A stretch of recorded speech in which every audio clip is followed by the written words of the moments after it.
Hoi, leuk dat je kijkt naar mijn video. Mijn naam is Dede. Ik ga vandaag weer voorzaaien voor onze moestuin. En ik heb al het een en ander voorgezaaid wat ik niet heb gefilmd. Ik heb vorig jaar paprika's en pepers gefilmd, dus die zal ik hierboven linken. Dat heb ik nu al voorgezaaid. Ik heb aubergine voorgezaaid. Daar heb ik vorig jaar ook een video over gemaakt. Ik heb de loefa's voorgezaaid. Die video die staat wel online. En er is... Er zijn loefa baby's. 2. Dus nou, dat is alvast een goed teken. Ik ga vandaag beginnen met de ananaskers. En daar hebben we een beetje wisselende ervaringen mee. 2 jaar geleden heb ik een plantje gekocht bij het tuincentrum. En die vonden we echt fantastisch. Dat was een relatief klein plantje. Denk zo hoog ongeveer. Vertakte aardig op de grond. Dus wij dachten, nou, dat is een ideale bodembedekker voor tussen andere planten. En de vruchten vonden we echt super lekker. Super zoete vruchtjes waren het. Klein beetje een bittertje. En de verpakking die ik nu heb gekocht, die omschrijft het ook als, even kijken hoor. De smaak heeft een mix van ananas, aardbei en tomaat en met een klein bittertje. Nou, die ananas, aardbei die haal ik wel uit, tomaat dan weer net niet. Dat bittertje wel. Maar wij vonden die super lekker. Dus vorig jaar dacht ik, zonder mijn huiswerk te doen, ik koop een zakje zaden. En dit is de Physalis edulis. Ik zet het in beeld. Ik ben heel erg goed in namen om zeep helpen. Die heb ik vorig jaar gezaaid. Een heleboel planten gezaaid. Uiteindelijk alles kwam op. We hebben de planten uitgeplant op onze moestuin een beetje rondom de paprika planten. Want ik dacht, die kunnen mooi die takken die bij die andere plant zo wijd gingen. Die kunnen dan mooi de bodem bedekken onder die paprika planten. Dat was het hele idee erachter. En wat gebeurde er? Die planten die gingen enorm de hoogte in. Waren iets van 1 à 1,5 meter hoog. Overwoekerde totaal mijn paprika's. En de vruchtjes vonden we niet zo lekker. Dus uiteindelijk heb ik een deel van de vruchten heb ik gebruikt om jam van te maken. Maar om heel eerlijk te zijn, het grootste gedeelte van de planten hebben we eruit getrokken om de paprika planten te redden. Die eigenlijk bedolven raakten onder die ananaskers. Dit jaar heb ik wel mijn huiswerk gedaan. Er zijn dus in de Physalis familie zijn dus 90 verschillende soorten. Nou, de ananaskers valt onder de Physalis familie. En die 90 verschillende soorten, het varieert van eetbare varianten tot sierplanten. Dus je hebt ook een lampionnplant. Die vruchten zijn niet eetbaar, maar dat is dan wel weer een sierplant. En de ananaskers, die kent dus ook gewoon een grote en een kleine variant. In oktober heb ik bij Vrekenzaden in Dordrecht mijn pootgoed opgehaald voor de knoflook en de uien voor dit jaar. Die staan allemaal in de grond. En die had de kleine ananaskers. En die zou 50 tot 75 centimeter hoog moeten worden. En wat zij aangaf is dat dat inderdaad wel een heel zoet vruchtje is. Dus ik hoop dat deze net zo uitpakt als de ananaskers die wij 2 jaar geleden hadden. Want die, wat ik zei, die vonden we gewoon super lekker. En als het iets compacter blijft vinden, zou ik ook wel fijn vinden. Dus ik ga deze vandaag voorzaaien. En daarnaast ga ik de tomatillo voorzaaien. De tomatillo is ook uit de Physalis familie. En dat wordt wel een grote plant. En de vruchtjes van de tomatillo die zijn niet echt zoet. Die zijn behoorlijk zuur en met een bittertje. En ik ben eigenlijk de enige die ze lekker vindt. Dus vorig jaar hadden we ze niet op de moestuin. En ik heb het vorig jaar eigenlijk gemist. Het zijn planten die wel wat plek nodig hebben. En ze zijn niet zelfbestuivend. Dus je hebt minimaal 2 planten nodig om kruisbestuiving te krijgen. En uiteindelijk ook vruchten. Dus dat is belangrijk om te weten als je zelf de tomatillo gaat zaaien. En zo even de verpakking. Het zijn redelijk grote vruchten, terwijl de ananaskers, die is dan weer een stuk kleiner. En iets anders wat ik terug wil brengen dit jaar op onze moestuin is de Egyptische loopui. En ik heb hier 2 mini uitjes. Dit zijn de zaadbollen van de Egyptische loopui. En wat de Egyptische loopui zou moeten doen op het moment dat je hem op de juiste plek zet. En daar zijn wij in het begin de mist in gegaan. Hij stond gewoon op de verkeerde plek en hij heeft daar niet echt kans gekregen om door te groeien. De ui gooit een stengel omhoog, een soort van bloemstengel.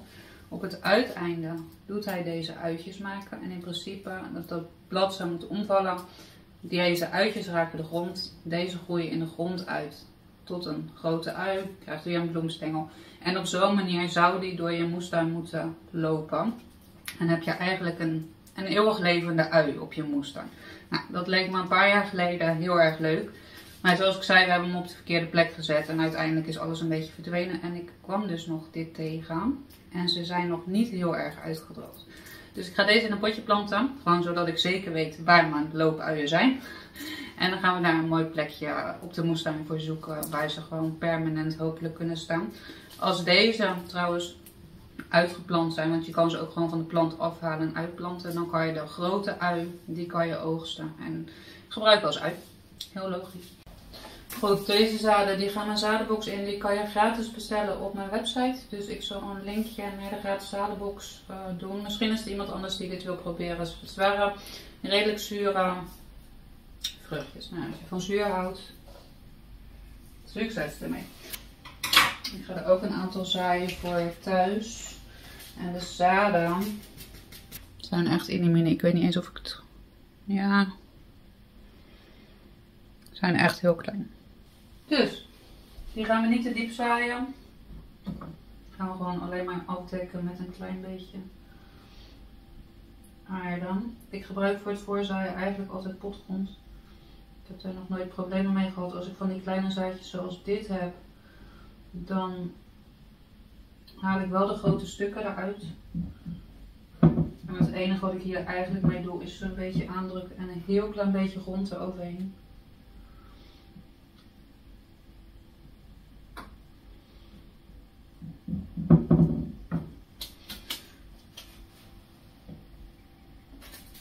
Ik heb een stuk of 10 zaden, denk ik, wat er op mijn zat, in dat potje gezaaid. Zo hebben, als het goed is, nee, ze hebben geen warmte nodig. Vanaf januari tot april op kamertemperatuur. Dus nou, die gaan gewoon onder mijn groeilamp. De reden waarom ik dit onder mijn groeilamp zet nu, want in principe hoef je dit nog niet onder de groeilamp te zetten als je plantjes nog niet zijn opgekomen.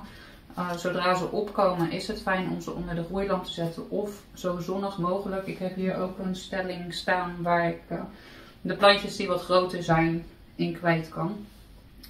Maar ja goed, ik heb mijn groeilampen dus ik gebruik die.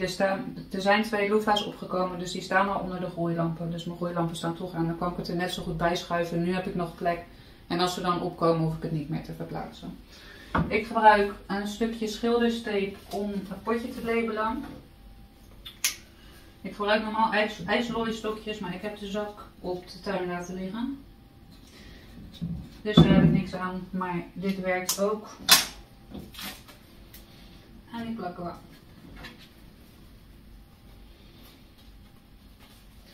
Op de zijkant van het potje. Heel simpel.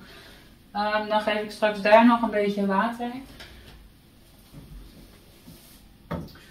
De tomatillo is eigenlijk precies hetzelfde. Is helemaal niet spannend.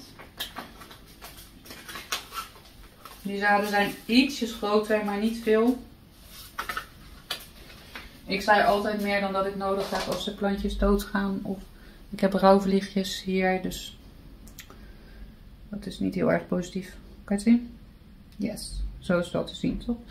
Die zijn net ietsjes groter dan de ananaskeerzaden, maar niet heel veel groter. Dus die zaaien we ook.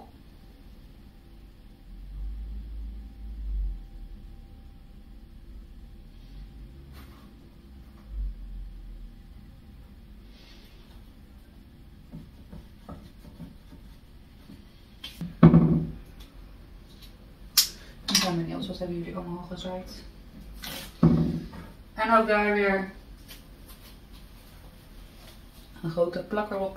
En dan gaan ze onder de groeilamp. Die uitjes, die ga ik van elkaar afbreken. En als het goed is hier aan de onderkant, ik zit hier een beetje met vervelend licht, maar hier aan de onderkant daar zouden dan de worteltjes uit moeten groeien. Deze zijn echt wel heel mini. Dus ik ben benieuwd of ze wat gaan doen.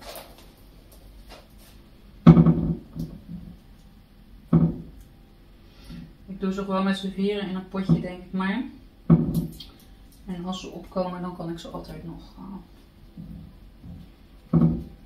ergens anders zetten. Deze is wel heel erg zacht, dus ik weet niet of die wat gaat doen.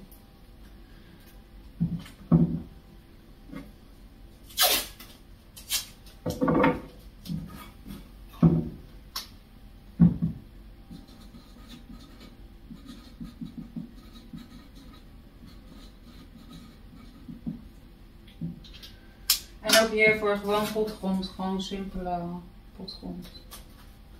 Niks bijzonders. Deze gaan ze ook onder mijn groeilamp. De aardappels. Die staan altijd kiemen. Even weg uit dat vervelende licht. Deze gaat ook hier onder de groeilamp. Zoals ik zei, het is nog niet nodig. Op het moment dat er nog geen dingen zijn opgekomen, dan is het nog niet nodig om ze onder de groeilamp te zetten. Zodra je plantjes opkomen, zet ze of onder een groeilamp of zo zonnig mogelijk. Plantjes hebben veel zonlicht nodig. Het is belangrijk. Ik geef nog een klein beetje water. Dat is misschien een beetje, een boos wil niet. Nog een beetje water.